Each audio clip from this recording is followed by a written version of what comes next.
Bet the Board presents Stay Green.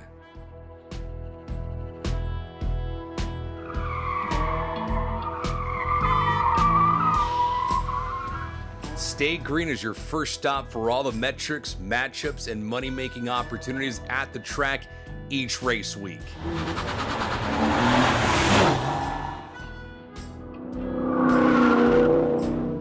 This is Stay Green, the NASCAR betting podcast.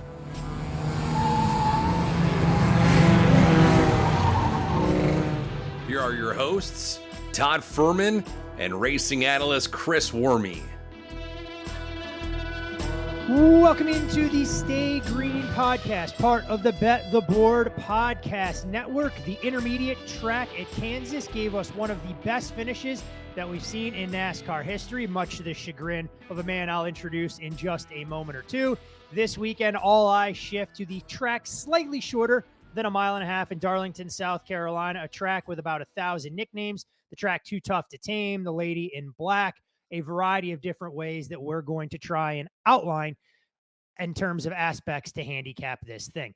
I am your host, Todd Fuhrman, joined as always by professional NASCAR bettor and my Stay Green colleague and co-host, Chris Werme. And Wormser, your live betting portfolio would have stood a little bit more profit if the 17 had edged out the 5. True or false? That is true. I did have some Larson, but it was to like break even on everything at a short price. I mean, it was still less than 4-1 when I was able to bet Larson. Yeah, I think that there's a better part of NASCAR Twitter that had some sort of piece of Buescher. I think I had him at 66, 50, and 40-1. And I thought he won. I mean, I've never seen a transponder get it wrong before. Chris Buescher thought he won, and I learned more about transponders and finish lines than I ever had in the 10-plus years that we've been doing this as seriously as we have. I didn't realize that I knew the transponders were at the back of the car, but I thought the transponder was that was what you used. Like, that's what wins the race. Apparently, that's not what wins the race. It's a line on the track. So I don't know. Confusing, but we can sit here and split hairs over this. It was a great race. To be profitable throughout the weekend with Gragson was great, and we've had just short prices win. Yeah, if Hamlin's won 3 times, Byron's won 3 times, and Larson's won twice, you're just not going to get paid. It's really hard to make money in the outright market. I know I said on the podcast last week, hey, if you just want to bet Kyle Larson this week and have that be your only bet, you nodded your head and said, actually, that doesn't sound like a terrible idea. I think with maybe 6 or 7 laps to go, we'd be kicking ourselves because, it looked like Truex was going to win. And regardless of what Denny says, if you listen to Action, it's detrimental. Sometimes you just have to take that with a grain of salt. Look, you have a championship mentality like Denny. You believe you control absolutely everything in a race, and I applaud him for staying true to the company line, whether or not he believes it or he's selling a bill of goods. For those folks new to the Stay Green podcast, we break things up. Stage 1, all about a race recap. We'll get a little bit more into Kansas in just a few seconds. Stage 2, this will be a preview of the upcoming race this weekend at Darlington. And as we all know, the All-Star break looms on the horizon, so a little bit of a respite as we get to the midpoint schedule. But we will be back with a All-Star race preview, hopefully with a very special guest in tow as well. And Stage 3, I have a hard-hitting question that I have to ask Wormser. We'll put his feet to the fire and get his perspective on the way he likes to do a balancing act in terms of approaching your preconceived notions of a track and exactly what the cars look like when we get a little bit of practice data. But Worm, you mentioned Noah Gragson, and you identified the 10 as being one of the more undervalued drivers. Never really a contender at 200-1 to win the race outright. But in terms of the top 10 that I know you got down on early in the week, including the group bet that we passed along to our listeners, never a bad thing when we can pass along a price of plus $2 or better and watch him go off at that particular sports book as a minus 115 favorite in a group bet. A little bigger sweat than we anticipated. But in terms of what we got right and what we got wrong, I'm not going to pat ourselves in the back for us saying that the 5 and 11 were going to be good. Noah Gragson, beautiful call from you. But what are the things that you handicapped going into the week ended up manifesting on the track at Kansas? Well, I think that, and this might dovetail kind of nicely with what we're going to talk about in stage 3, but to not have too much of an expectation sometimes in practice and qualifying. We identified one guy, and that was Gregson. We were able to move there a little bit in some of the auxiliary stuff, whether it was the top 10 in the group. But, sometimes it's just important to let the week come to you. And we knew that Larson was going to be fast. What I didn't realize, obviously, if you want to go back and look, it's much easier to say that 4.5 to 1 price early in the week is probably a good number. We can have this same conversation again this week. Does Larson look that good in practice?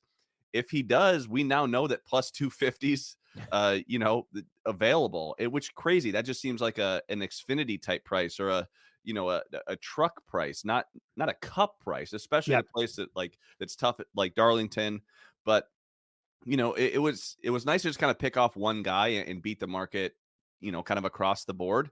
Not a real chance to win with Gregson, but I thought that practice was pretty indicative of the race. Hamlin looked phenomenal in practice. Larson looked phenomenal in practice. And this is nothing new for Larson to look good in practice, but for Hamlin to look good, usually didn't qualify well, though.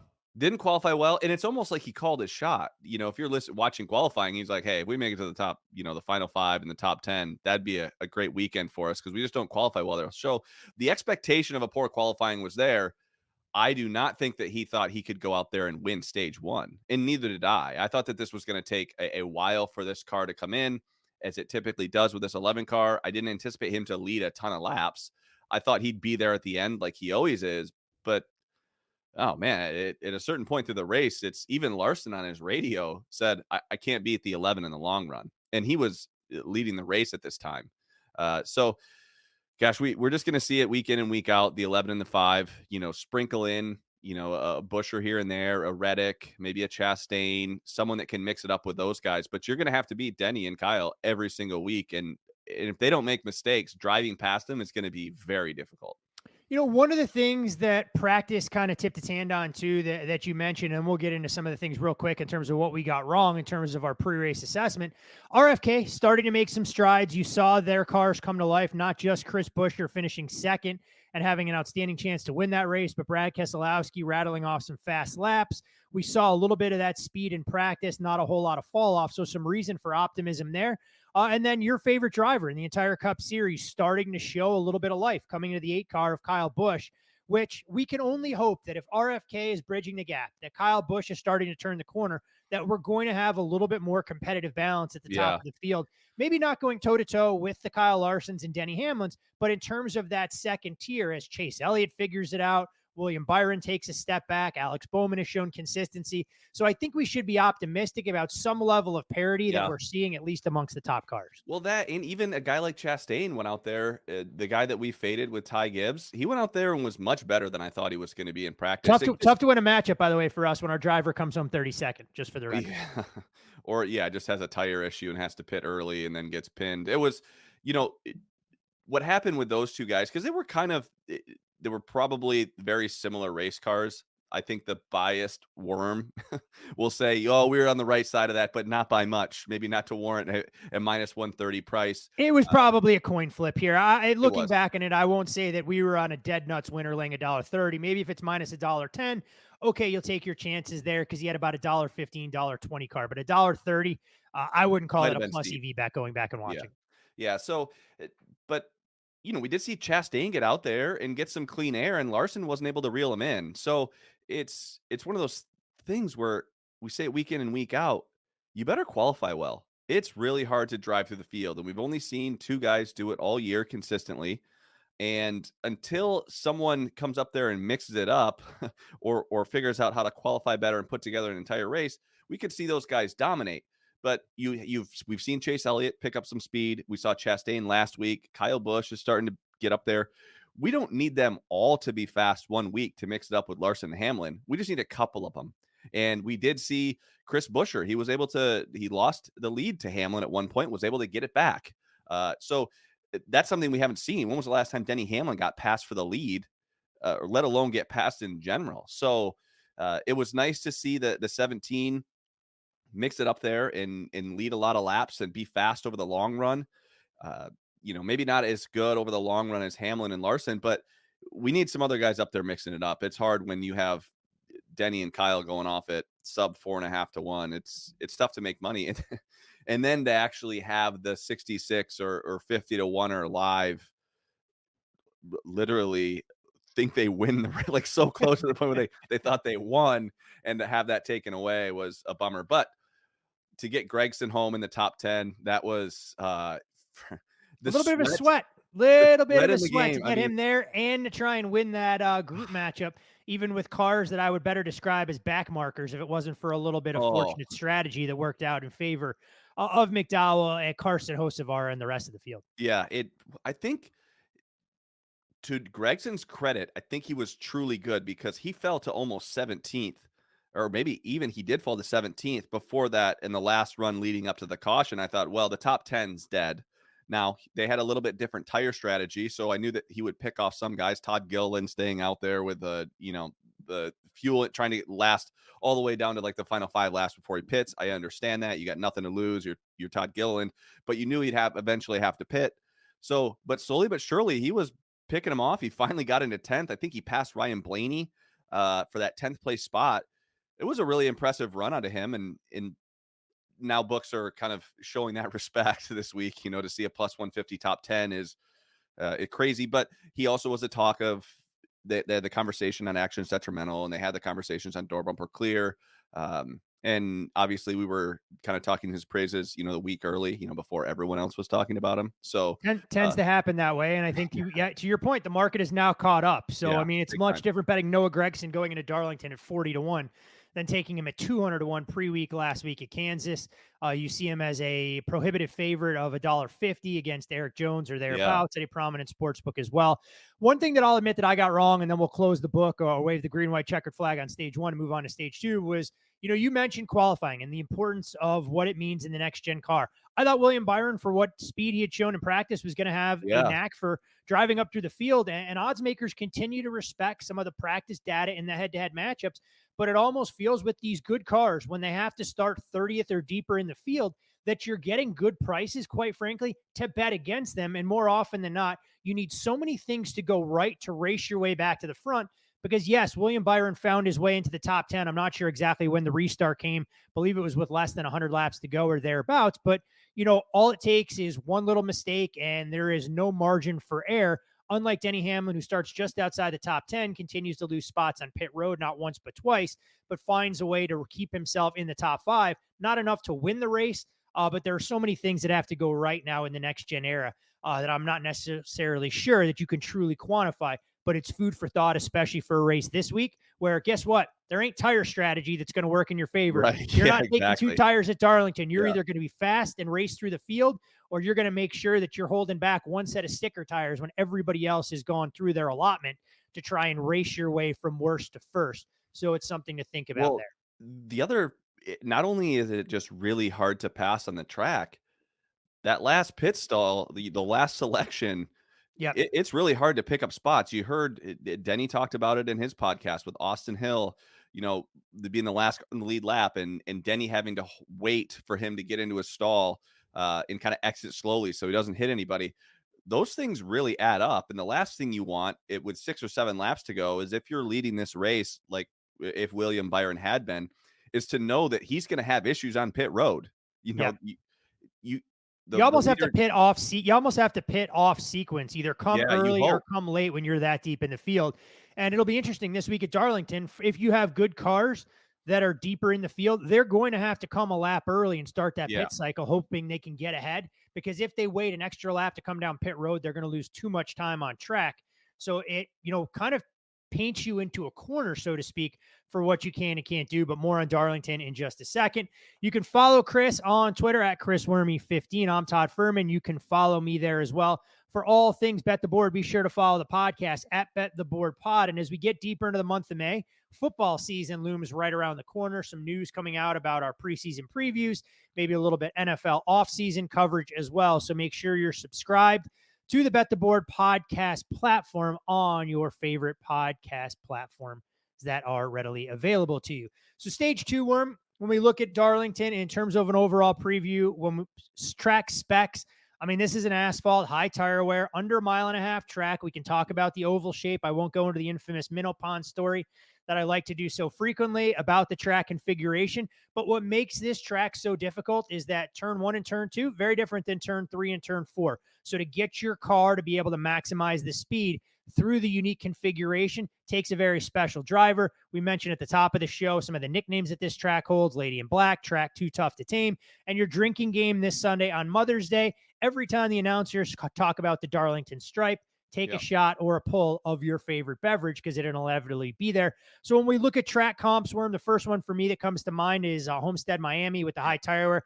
Anything else that our listeners should be factoring into their handicapping if they're looking for some of the track comps or something to lean into this Sunday? Yeah, I think that you could start to throw Kansas in there as multiple grooves, tire wear track. I was kind of shocked that 2 tires won, where you will not see that happen this week at all. Like, no one's taking 2 tires. No one's coming for fuel only. That's just not a thing at Miami, or not Miami. Well, it also is not a thing at Miami either, so it's not a thing at Miami. So, but it's not a thing at Darlington.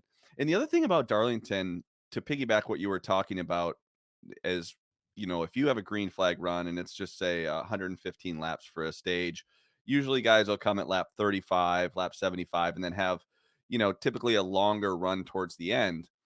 And you'll see guys try to get on pit road earlier, because those laps early in the run are going to be up to 2 seconds faster. So if you're out there for 2 laps, you can make up 4 seconds on a guy that's staying out there.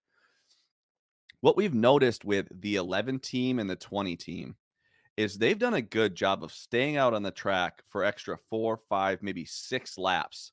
Yes, they do lose maybe 4 or 5 spots, but then on the backside of a run, they're able to make up so much more ground, because they're going to have 5 laps fresher tires for the last, 35 laps. Whereas other guys are going to be just trying to hold off these guys that are hard charging. So the one thing you don't want when you're pitting at Darlington is to pit 1 or 2 laps late. You're either the first guy, or try to pit on the same lap, if not that very next lap. If you find yourself like 3 laps fresher tires, that's just no man's land. I don't think it gives you much of an advantage to the end of the run.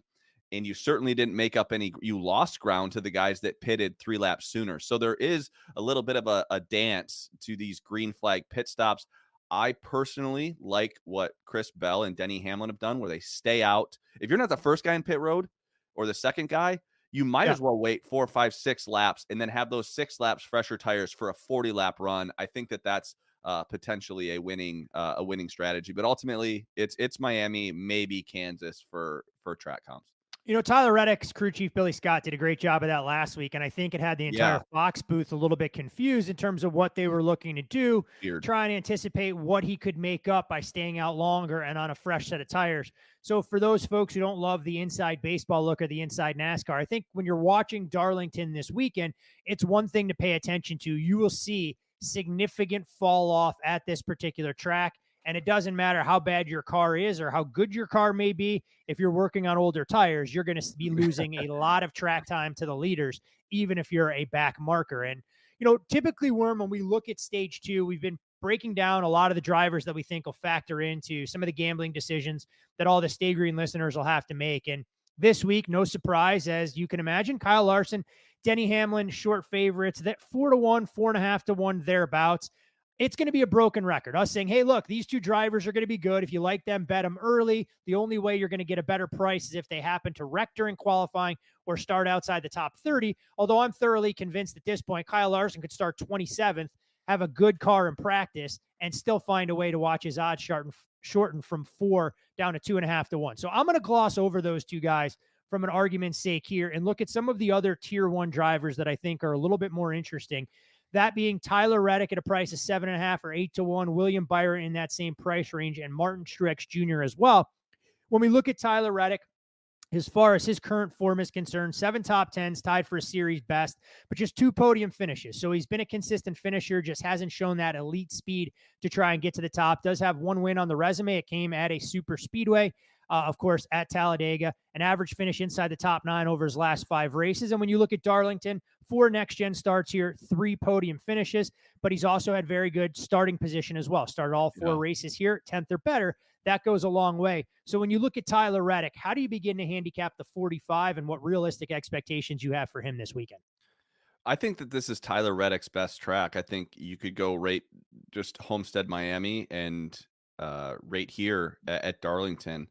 He tends to qualify well. He runs that high line. He's not afraid to just hit the wall dramatically every lap. He mentioned it, and he mentioned it after practice last week. He said, like with this new composite body, I can hit the wall 7 or 8 times and it doesn't make a difference. And by the way, there's speed up there. It's weird to say that that can work to your advantage as long as it's not hurting your momentum. There's definitely more on throttle time higher on this track. The one thing that I'm kind of shocked about was I know he struggled in qualifying last week, and I do think that Kansas is a decent comp to take a look at just from a speed perspective. You can run the bottom and the top. Kind of shocked he was never a threat to win after looking like a top 3 car in practice. That just goes to show you how hard it is to make passes. Someone that you think is a top 3 car riding around in 15th finishes 20th. He got off sequence a little bit there and was running some fast laps. I think he netted to the positive when he waited to pit, which is what I had just talked about previously. Yep. I like Reddick. I think that this is his best track.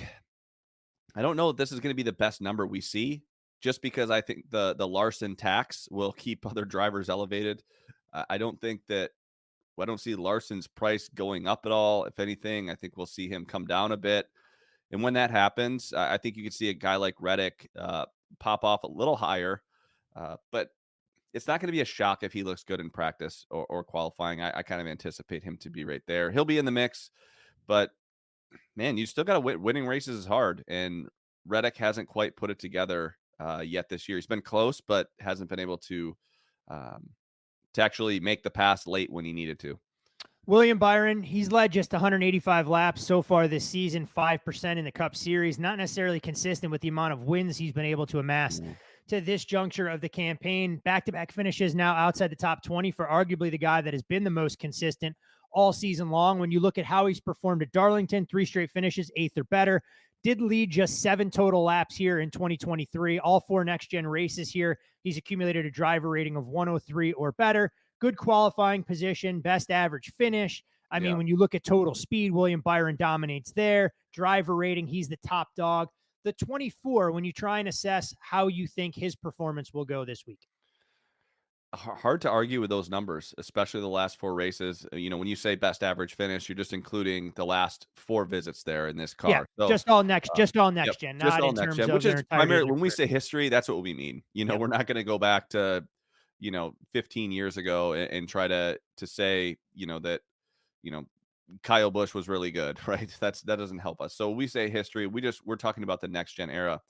Incredible finishes. I mean, he was able to win the race, not lead a ton of laps. I think it kind of fell in his lap there.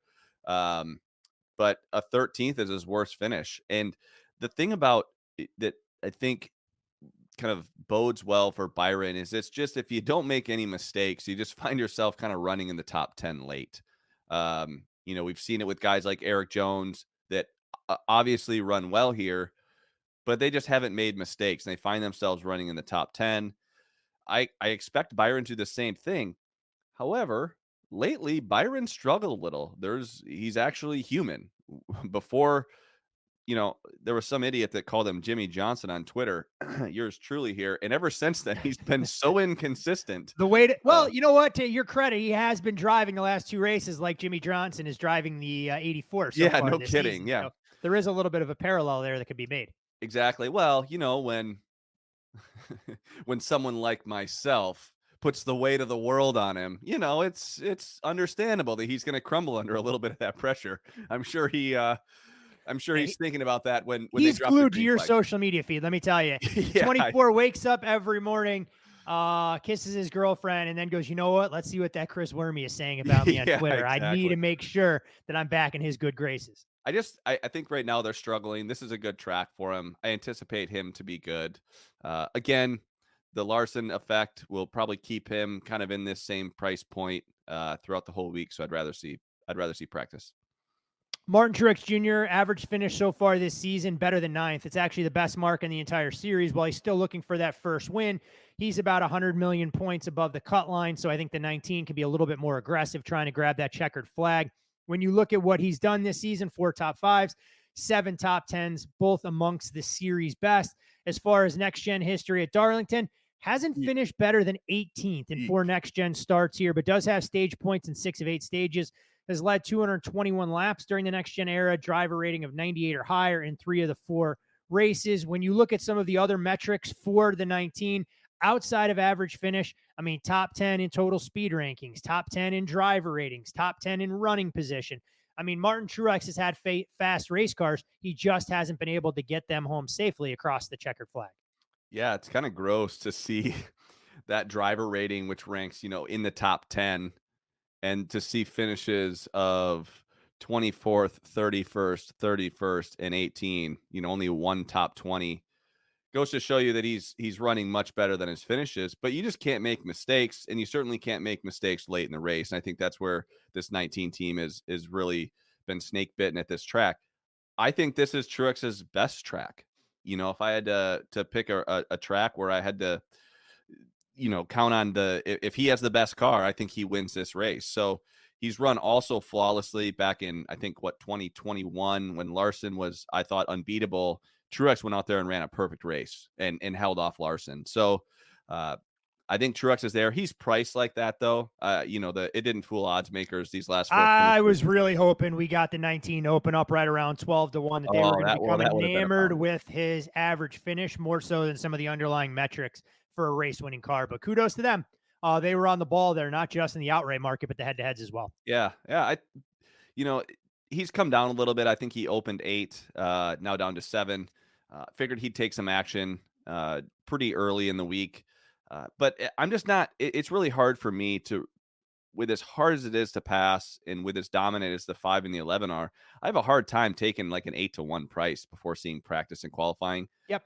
We obviously have made some moves a little bit deeper in the field, just trying to pick up some value in what we think will be beating the market come, the green flag. But I just feel like that's a no man's land, this 12-1, 8-1 range. I don't see much movement out of them just with the 11 and 5. So that's kind of why I've stayed away from that price point.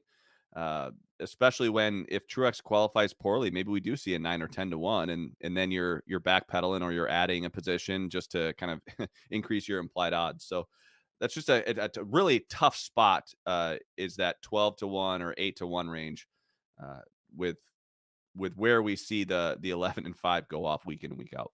When we start to move further down the odds board into tier 2, it's an interesting combination of drivers. Christopher Bell, 14-1-ish thereabouts. Ross Chastain, 16-1, 12-1, depending on where you shop. Chase Elliott, 16-1. Kyle Busch, upwards of 20-1.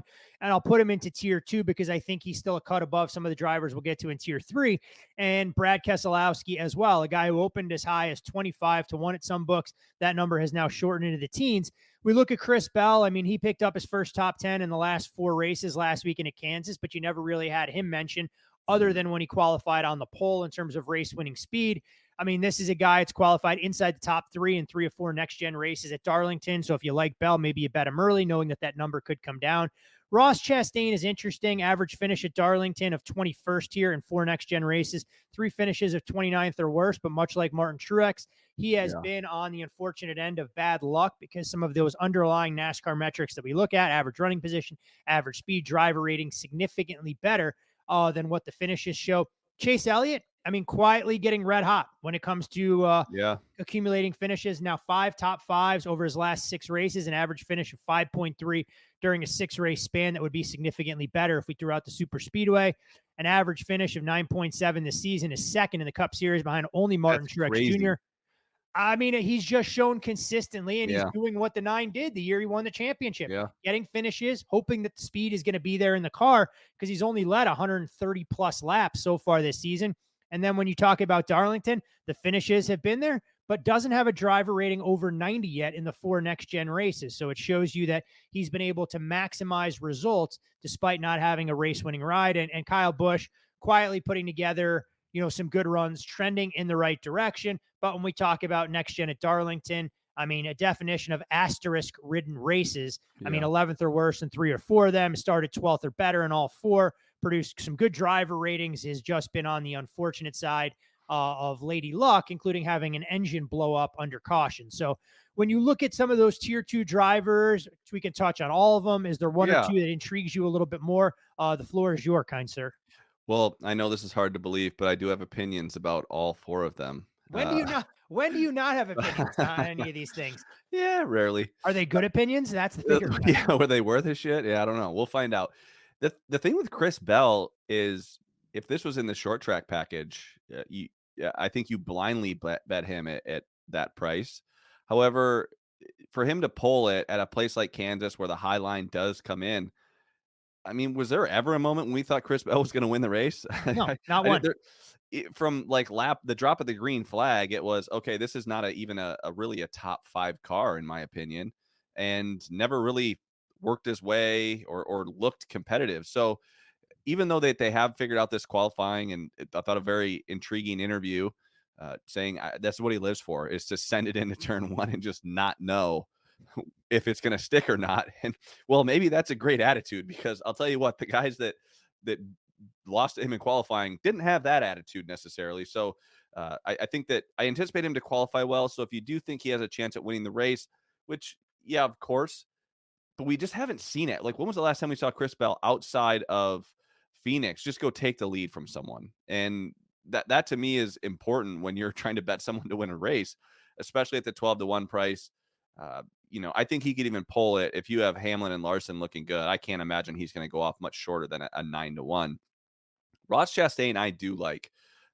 This is arguably one of his best tracks.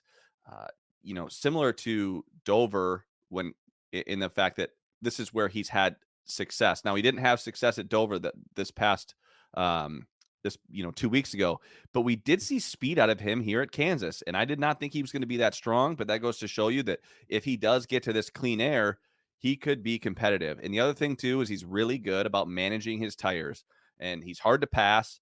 If he can just kind of solidify his track position or even end up qualifying in the top 10, I do anticipate over the long runs Ross Chastain being there. I thought that 16-1 was a pretty generous opener. I think we took a little bit there. We've seen him probably take more money.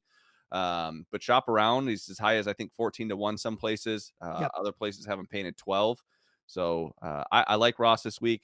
Chase, you kind of it's crazy that you kind of said red hot, which is crazy for a champion, a NASCAR champion. It's just kind of like, finishing in the top 5, because that's where he was priced like he was going to finish 15th at the start of the season. So I mean, look, you look at Chase Elliott's prices week in, week out this season and what it's been in the past. I mean, more often than not, 16-1s. You couldn't find that on Chase Elliott unless he was starting 33rd in the field. I mean, there's been multiple weeks so far this season where odds makers are paying Chase Elliott the same amount of respect as Ty Gibbs.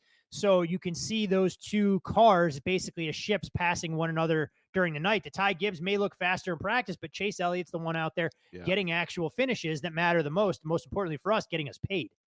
Well, and I think they've done a good job adjusting the car. I mean, Alan Gustafson is a hell of a crew chief. I know that he's made some mistakes and maybe brought under the microscope a little bit, but they're getting better throughout the race. And we did see it at Dover. He starts 29th and he finds himself kind of running towards the top 10 towards the end of stage 1. That's really impressive. So another decent finish, almost stole this race. I mean, he was nowhere to be found all day and finishes 3rd at Kansas. So would have much preferred him winning the race instead of Kyle Larson to get our 1.5 regular season wins home a lot earlier than we possibly could have. But if somebody was going to win, as you know, I was rooting for Chris Buescher. So yeah, I'm sure you were. I'm sure. But I think Chase is here's the thing. There's no reason to go rush and bet Chase. I don't see him putting it on the pole. And you're going to have just other guys that are going to be fast. If Chase looks good, it'll be in the long run, and it'll be as the track transitions. So maybe a guy you could look to live, or if he does look good in practice, it's nice to know that he's getting these finishes, because if he does all of a sudden unload quick or has a decent race car, you might not get this same 16-1 price. You might end up with a 10-1 price, but he's going to be there. And I think that's important when it comes to backing an outright price. You need to know that they can win the race. He's also been great for matchups, and maybe that's where you find him match up against a Ty Gibbs or Gosh, or Ryan Bastards Blaney. haven't matched up against Brad Keselowski pre-week this week. I'm not thrilled about that. I'm not going to lie. Yeah, I mean, I would have loved like I don't know that there's a Blaney matchup, but Logano, gosh, let's not even get into those guys yet. Kyle Busch. We'll get to the Fords. Don't worry. Yeah. We'll get to the Fords before stage 2 comes to an end. Kyle Busch got to feel better about the way he's running and qualifying. But he better qualify well if he's going to be good, because we've only seen him kind of be successful if he does qualify well. So he's a guy where maybe if you find him deep in the field, even though he looks, decent in practice, or he has a good history at a place like Darlington, even though he's only won one time, I still trust him there. I feel like this is a real driver's track. Obviously, Kyle Busch is one of the best to ever do it. The price is there. If someone like Kyle at a 20-1, and they think he's going to qualify decent, I would say, okay, go ahead and fire. Again, maybe at this point in the week, it might be better to search some matchups to find some value there. But I don't think he's going to go up there and win the race, at least at this point. I'm not saying we can't have some late race variance or randomness to get him across the finish line, but you got to make sure you're going to get paid. 20-1 is kind of I think it's probably fair market price for that 18 right now. You mentioned Kyle Busch and potential matchups. The only guy I've seen him paired up with at a couple prominent books as a slight favorite, or I guess a medium price favorite over Ty Gibbs in that $1.35 range thereabouts. Every time you mention qualifying, I keep pulling up one sports book that's been very good to us with those qualifying matchups. I'm not sure that's a market worm that is going to present itself again to us this week. Unfortunately, that may be a golden goose that is cooked, at least for the short term. I'm sure they will somehow find their way back onto the board when we return to a super speedway track nonetheless. Do you want to hit on Brad real quick or before we get to tier 3? Yeah. Oh, I didn't realize you had talked about Brad. I'm not going to say I'm picking Brad to win this week. I think this is his best chance to win so far this year. Have you picked a winner yet on your pre-race poll on race day, regardless of price? I got Larson. Oh, okay. There we go. Otherwise, it's been just a whiff central. Yeah. So I'm following in your footsteps. You showed me how to do it. Hey, one appearance for me, one win. 12 appearances for you, one win. So batting average wise, I might just have to retire at the top of the game. Yeah, you should. Yeah. I mean, by the way, picking the winner's really hard. Picking the best cars sometimes isn't that hard, but picking the winner certainly is difficult. I like Brad Keselowski this week. Looking back at the Kansas race, he was running some really fast laps in the long run. He's great at conserving his tires, tremendous amount of success at Darlington. I wish they'd qualify a little better, but Chris Buescher showed that if they can get a top 15 qualifying spot, that there's definitely enough speed in those Fords to go up there and race with the 11 and 5. I think that Brad has to take some momentum away from that run in the 17, knowing that they have speed. I think that it was huge in the race when Hamlin was able to wrestle the restart away from Buescher, and then after 5 to 10 laps, Buescher then passed him back. I thought that was kind of the first time where Ford, I think if you're Penske, if you're just in the Ford camp and you see any Ford pass Denny Hamlin for the lead, you have to feel better about your race team and the horsepower you have. So I think that there was a little bit of maybe light fist pumping going on in every Ford camp, just knowing that speed is there, because Denny was really fast last week. I think that Brad can build on this. That 20-1 price that kind of opened up, we were able to nibble there. I still like him at 18-1. I think this is probably my favorite outright on the board, along with Chastain. Shout out to a friend of the program, Brian Murphy, a member of that RFK camp. Glad they're finally showing some speed, and he can feel good about taking a paycheck home every 2 weeks. However things work. Well, it starts with qualifying. I think that I think these cars are so close. I know I'm just an armchair quarterback here that bets on this stuff, but and I know that they're trying, but you have to qualify well. Yeah, you can't bury yourself before the weekend starts. You can't be buried, and then you have alternate strategies, and it just gets really, really difficult to work your way through the field. And even if you have a fast race car, you pick up 10, 12 spots in a run, which would be incredible. Or maybe it's just stage one slow stop and you're kind of pinned in. It's over. You kind of feel like your day is done unless you can steal track position again. So I like Brad and I like Chastain so far of that mid tier. When we get into tier 3, Ty Gibbs 20-1, I think odds makers have kind of given up with Ty. I know I have, in terms of trying to figure out what I'm going to get out of the 54 week in, week out. Ryan Blaney, Joey Logano, we mentioned that we were going to hit on Team Penske in the Ford camp right around 30-1. I've even seen some higher prices. When we stick in the Ford camp, Chris Buescher priced there as well. Then there's Bubba Wallace right around 30-1. Alex Bowman, a low of 30-1, upwards of 40. And when you look at some of these drivers, I'll rattle off a couple quick stats and get your thoughts pretty quickly. In terms of Ty Gibbs, 15th or worse in 3 next-gen starts here. He was better here in the fall, so I understand why there's reason for optimism. And when you're driving one of the Toyotas, there's reason to believe that when that light bulb clicks for Ty, he can regain some of the form that we saw him allow to rack up top 10s early in the season. Not one of Ryan Blaney's best tracks, but 2 top 10s in his last 8 races overall, 2 top 3s, 4 top 5s, 5 top 10s so far this season. Hasn't led a ton of laps, but the one thing he's done well at Darlington in the next-gen era, qualified 11th or better in all 4 next-gen races here, was able to put together a pair of top 10 finishes last season. When we look at Joey Logano, it's starting to get late early for the 22. 4 straight races, 11th or worse, just 1 top 3 this year and 1 top 5. And his pair of top 6 finishes came at both short tracks in back-to-back weeks. When we look at how the next-gen era has treated the 22, he won here the first time we came in the next-gen car. Followed that up with an 8th place finish. Last year, he finished 18th and 12th. Both driver ratings, though, sub 80, so not a whole lot to get excited about. Chris Buescher ended a string of 4 straight races outside the top 10 with that 2nd place finish at Kansas. As for terms of next gen, the history isn't exactly favorable for him, but he does come in with a little bit of momentum. 3rd place finish in the fall was a career best at Darlington. First time he'd registered a driver rating over 90. He has only, however, led 1 lap in his entire career here, even predating the next-gen era. Bubba Wallace, current form, not so great. Darlington form, significantly better with 3 straight top 10s and some stage points to boot as well. And then there is good old Alex Bowman, the model of consistency without having race-winning speed, top 10 in 4 out of the last 5. There was a 37th place finish sandwich in the middle there. 7 top 10 finishes, has him tied with a couple other drivers for a series best. But in terms of avoiding some of the calamities at Darlington, hasn't exactly been great. 10th or worse in all 4 next-gen races here, but he's also started deep in the field. 15th or worse in the last 3 trips he's made to this particular track.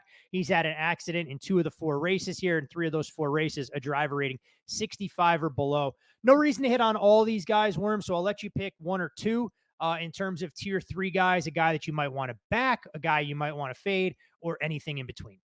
Well, it's crazy how at the beginning of the year it was like, well, when is Ty Gibbs? Not if, but when is Ty Gibbs going to get his first win? Well, I don't think he wins. I still think, it goes back to a comment I made under a half, a live runner, a plus $1.60, the way the 54 is trending right now. Yeah, and trending the wrong way. We've seen other teams pick up a lot of ground on Ty Gibbs. I think that he had a big head start with Toyota and was able to kind of qualify well, keep it up there in clean air, and just find some good finishes without having real race winning speed.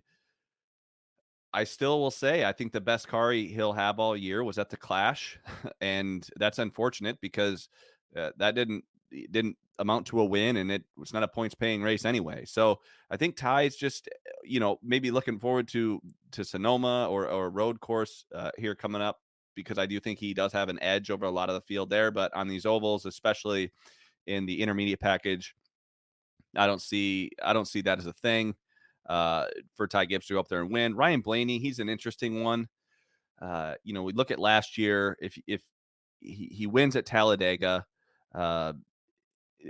which obviously makes him, in the final 4, or not, excuse me, in the final 8, which I think kind of surprised everyone. Then he goes out there and just runs great at Homestead, great at Martinsville, and wins a championship at Phoenix. But when did they hit on something? Did they hit on something at Darlington? I feel like he wasn't quite there yet. And I don't think he's hit on anything this year. So I think you can kind of revert back to his history. I do not expect a super strong run from Ryan Blaney. He's on my short list of potential fades. If you were going to see speed out of Ford, I thought last week it was going to come from this 12 car, especially to play a mile and a half like Kansas. Didn't see it. It wasn't. Well, you can wonder if Team Penske overall, their collective racing operation, is or isn't a little bit distracted these days. So yeah. It's tough. And then that Joey Logano, seeing him at these prices, just incredible. Like, 50-1 last week and just never a chance. Like, when were they talking about Joey Logano? You used to talk about Joey Logano stage 1, stage 2, and stage 3, and Yep. you talk about Paul Wolf and great strategy. And right now, it's just they're just kind of an afterthought. It's really shocking. When I go to Bubba Wallace, it's a tough track for him. Definitely a little bit of a skid right now. Finds himself in trouble kind of week in and week out, and gets a little down on himself. Gosh, if he has a good car, I do trust him, on these high tire wear tracks, but it seems more like short track racing is where Bubba's been stronger this year versus these intermediates. Bowman, gosh, it seems like every week I have a strong opinion on him after practice. It's either I think he's going to be great or I'm fading him. You got a little egg on your face. That pre-race poll. A couple of your more vocal contributors in the chat wanted you to endorse Alex Bowman to finish top 10 at Kansas. You wanted no part of it. And the 48 said, you know what? I'm going to shove it right down Wormser's throat. So yeah, well, I didn't even notice. So, I was too busy, paying attention to the finish, and it kind of got jumbled up there at the end. I don't know, where was it? What was his average running position? not great. Yeah. Listen. Bowman was fine. I do think Bowman gets a lot out of his race car, but having issues 2 of the last 4 races here, a lot of that can just be the Darlington's too tough to tame. I mean, it is a very difficult track, and if you find yourself up against a wall, or even a bad set of tires can really ruin your day. You find yourself a lap down real quick, or just hitting the wall and having to try to maintain gets really difficult. So I'm not a big Bubba and Bowman guy this week, but Chris Buescher, he's run well here. I'm always impressed. I always kind of have him a little bit underrated heading into Darlington, or I feel like I overlook him a little bit, and then he just kind of finds himself right there, running top 10, running competitive lap times. I like Buescher this week. I feel like even though last week had to have been just, I can't imagine a win being taken away. Like, is there anything? I was part of it, right? Tough. Like, Definitely tough to look up, see your number atop the scoring pile, and go, wait a second, hold on, we're getting an update from the booth. Nope, you finished second by 0.00001 seconds. Yeah, or whatever hell the official declaration ended up being. Yeah, your transponder won, but you didn't. Weird how that works. I didn't know that. I guess the more you know, you learn something new every week, that it's actually I thought it was a transponder. Like, how are we looking? Like, that just goes to show you that if the transponder is how we're resetting after cautions, technically someone could be ahead of them. Like, if you're just going to grade the end of the race by the front of the car, but the timing lines are based on the transponder. I don't know. I'm just splitting hairs here just because I'm pissed that I had Buescher at all those prices, but whatever. Yeah, it doesn't sound like you've let that go 72 plus hours exactly. later. I mean, that's not festering or anything along those lines.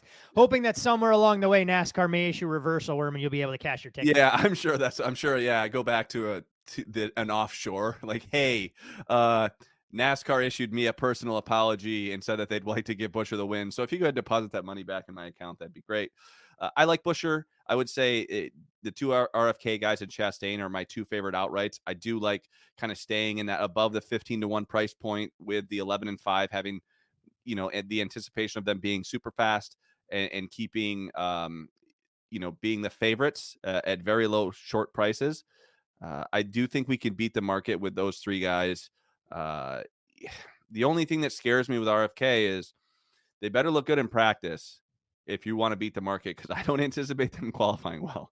Chris Buescher did qualify better, though, than we anticipated. He qualified inside the top 15, which may as well be sitting on the pole for RFK, compared to Brad K, who qualified 30th and looked like he was driving that car in reverse during his qualifying lap. Oh, my gosh, yeah. Thankful for us, it was a rocking chair winner in a qualifying matchup, but we did have to sweat a little bit more fading Buescher, that's for sure. Yeah, I think that those are I think RFK is the most upside. I trust those guys when it comes to tires wearing out, protecting your stuff, and going out there and getting a great finish over the long run. Short run speed probably has a little bit to be desired, but we did see it out of Chris Buescher. You just need to get to clean air, and that's the first time we've seen a Ford really get to clean air this year. So I think that everyone has to feel good about just having horsepower.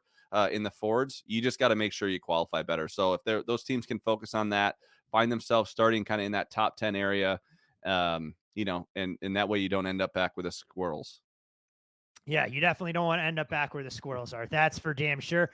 We'll wave the green, white checkered flag on stage 2. You can follow Chris on Twitter at ChrisWerme15. I'm Todd Fuhrman. You can follow me there for all things Bet the Board podcast.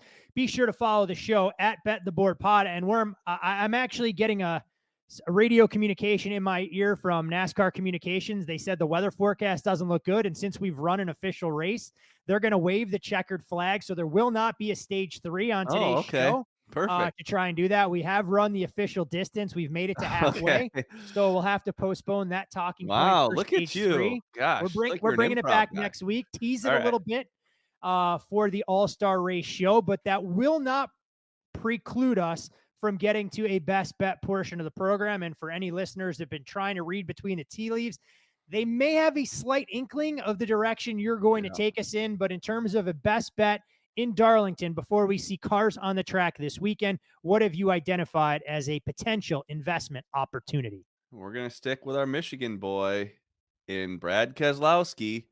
And the top 10 price at Caesars is minus 130. I think that Brad will have a top 10 car over the long run. He might not qualify well, but I'm anticipating him to be strong all weekend. He's been great here in the past. I think that RFK has to feel really good about what happened last week. And the other reason that kind of helped me make this decision was the fact that on Door Bumper Clear, TJ Majors was talking about how fast they were in the long run. And if they had to actually run 70 laps on tires, that he thought Brad had a chance at winning the race. So, if you dig deep into the numbers, you'll see that he still had 19 fast laps this week, which was kind of a shock to me when I went back and looked at the box score. So if you kind of, if that's, the tire degradation is his forte, we're going to see a hell of a lot more than that this week at Darlington than we did last week at Kansas. We're going to see multiple grooves, and I trust Brad Keselowski to get it done and be there potentially at the end for the win. Love it. Always good to try and find a car that's a little bit undervalued because the previous track history suggests that he will be good. Current form may not quite be up to snuff, but we do think RFK, given what we saw last weekend at Kansas, slight tire wear there, starting to turn the corner and may be much more relevant in terms of building out some of our NASCAR betting portfolios in the weeks to come. All right, my friend, I know this is one of your favorite tracks. Mother's Day on the horizon. What kind of schedule can our listeners anticipate from you as it pertains to the pre-race poll and when you'll be going live with your post-practice and qualifying thoughts and suggestions? Of course, we'll have a race day best bet that we'll post on the Bet the Board website as we look to get back in the win column coming up just short last weekend with Ty Gibbs over Ross Chastain. Yeah, well, the race goes at 3 p.m. Eastern, so it'll be a 1 o'clock Eastern pre-race poll, 10 a.m. Pacific. You always make me do the hard math here. No, you did a good job. You did it on your feet. I saw the slight hesitation because when we record this on video, I mean, I know our listeners don't get to see the wheel spinning or the hamster on his wheel in terms of what's going on inside your head. So I saw you pull out your fingers, start to count exactly what it meant, backing down Calculator. 3 hours after you figured out 2 hours before the race starts. Back and out then 3 hours. Yeah, exactly. I get confused. It's a lot to process. It's a lot. I know. So, yeah, we'll be live, and we've had some great conversations. I think, gosh, this last week, if it weren't for that, we wouldn't have been on Truex at 16-1. I know that price didn't win, but I would have been really pissed to miss that 16-1 number. So come join, and it's the cool part is I get a lot of podium time, but if I get corrected, I'll change my mind. And it's not about who's right. It's about getting it right. And I think we've done a pretty good job of kind of discussing some winners. Todd, you picked you're 1 for 1 on picking the winner. I just picked my first one. So hell of a vote of confidence there. I'm 1 for 12. But still been a good year. It's been a grind. And I think glad you're 1 for 12 and you took a 5-2 shot to get into the win column. So that's even more impressive. Yeah, he's minus 175. You're trying to extrapolate all of this stuff out. Next stop, Worm will be picking Kyle Busch in the truck race to try and inflate his record. Oh, yeah, you did a hell of a job picking Hamlin at Dover, by the way. 6.5. You was 6.5 to 1. You're right. I have 5.5 units to the good right now. Yeah. So I've built up a lot of losers that I can put together in my portfolio. and still be break even. I may have to jump on with you. We'll see, maybe for the Coke 600, because we can talk a little Indy 500 aftermath before we get into the Coke 600 Memorial Day weekend. So we'll figure out if that is a good time frame. After Larson wins the 500. Yeah, exactly. Are you going to bet him at a price of 9-1? Because that may be the worst single price I've seen out there for a guy that has no on-track experience in terms of racing, open wheel at 9-1. I may take every high-profile Indy 500 driver against Larson, and if he beats me, I'll tip my hat to the. Well, I don't even know what car he's driving. Here's why I took him some 17-1. Because everyone's going to be talking about it. I'm not going to not have this is me not endorsing this bet, by the way. This is me just understanding that I will not. Worm going on a tangent explaining why a bet he already made is actually a bad bet, albeit one with CLV. This is just entertainment for me. If Larson goes out there and wins a 500 and I don't have a significant amount of money on him, I'm going to be more pissed than I will be if he just wins. There's part of me that, I am a Larson apologist. I think he is the best driver in the world. So something tells me I think he can win. When I talked to him about it, he did say that he thought that there was stuff he could do in the race car to actually generate speed over the long run. And that's enough for me to just say, okay, fine, I'll bet it. And I do think whether it makes any sense or not, he will go off as at a shorter price than that 17-1. So at least I snagged a little CLV, which is, the only way that you can. So that's all that matters in the betting world, right, Todd? It's just CLV. CLV is a good place to start, but I actually have a stack of tickets within arm's reach that have all sorts of CLV right here. Yeah. That I can't do anything with except maybe turn them into coasters when I find somebody on Etsy to take me up on my business idea. So perfect. We'll figure all right. Well, hey, I'll let you out, get out of here. I'm going to head up to the Canucks Oilers game tonight. So go enjoy. For those folks that listen on Thursday, Worm forced us to record the show a little bit earlier than expected on Wednesday so he could pregame for about 5.5, 6 hours, given his de facto dual citizenship and him buying into the Vancouver Canucks now as his adopted NHL franchise now that the Arizona Coyotes. Get on the bandwagon, boys. Thanks to Dave for the tickets, by the way. To Salt Lake City. So want to thank all of you, our loyal Stay Green listeners, for tuning in each and every week. Be sure to rate, review, subscribe to the Bet the Board podcast. Your 5-star reviews go a long, long way. Share it with friends, share it with family, share it with people you don't even like to get additional ears on this fine program. Most importantly, with a Brad K top 10 ticket in hand, come Sunday afternoon at the Lady in Black. We'll see you at the window.